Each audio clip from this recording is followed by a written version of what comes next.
Good morning, friends and family. This is Annette with Forward by Faith, and I am reading from the book of Matthew, the Amplified Version, chapter 22. Let's go into Matthew chapter 22 with a reading from the Amplified Version. Verse 1. And again, Jesus spoke to them in parables. Comparisons, stories used to illustrate and explain, saying, the kingdom of heaven is like a king who gave a wedding banquet for his son, and sent his servants to summon those who had been invited to the wedding banquet, but they refused to come. Again, he sent other servants, saying, tell those who are invited, behold, I have prepared my banquet. My bullocks and my fat calves are killed, and everything is prepared. Come to the wedding feast. But they were not concerned and paid no attention. They ignored and made light of the summons, treating it with contempt. And they went away, one to his farm, another to his business, while the others seized his servants, treated them shamefully, and put them to death. Hearing this, the king was infuriated, and he sent his soldiers and put those murderers to death and burned their city. Then he said to his servants, the wedding feast is prepared, but those invited were not worthy. So go to the thoroughfares where they leave the city, where the main roads and those from the country end, and invite to the wedding feast as many as you find. And those servants went out on the crossroads and got together as many as they found, both bad and good. So the room in which the wedding feast was held was filled with guests. But when the king came in to view the guests, he looked intently at a man there who had on no wedding garment. And he said, friend, how did you come in here without putting on the appropriate wedding garment? And he was speechless, muzzled, gagged.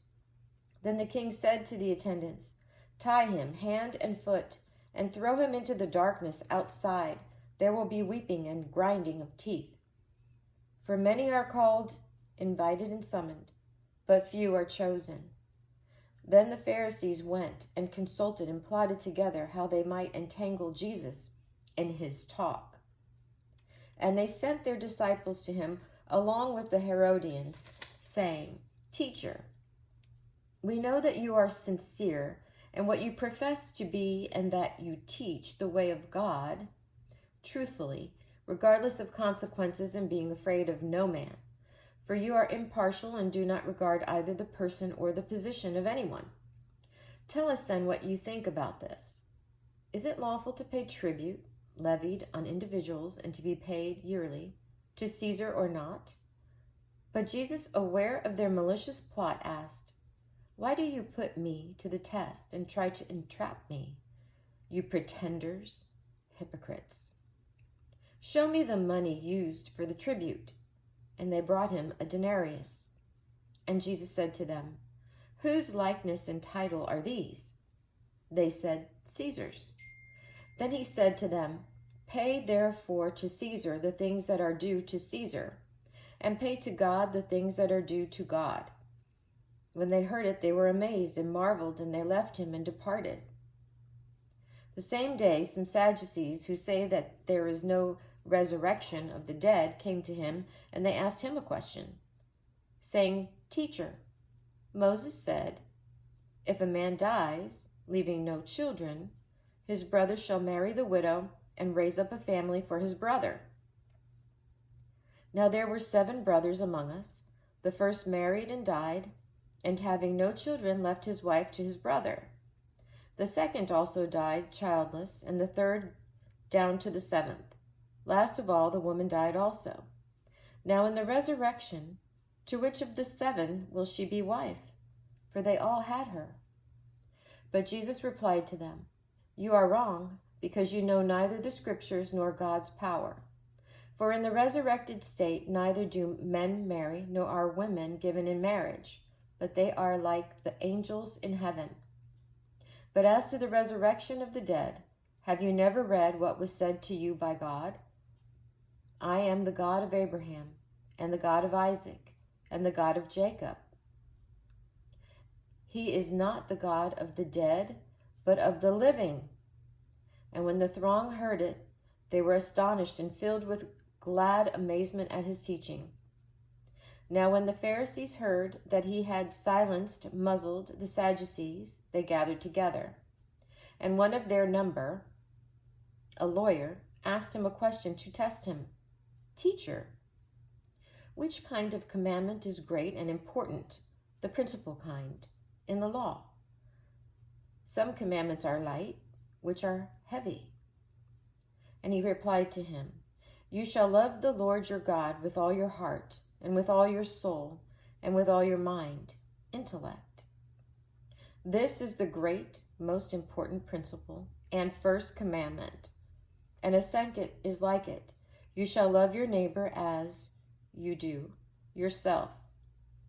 These two commandments sum up, and upon them depend all the law and the prophets.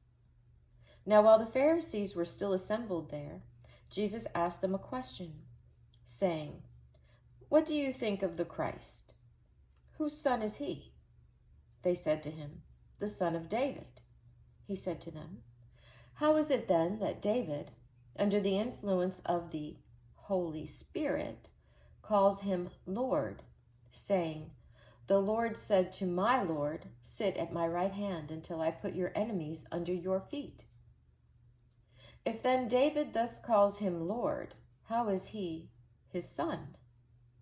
And no one was able to answer him a word, nor from that day did anyone venture or dare to question him.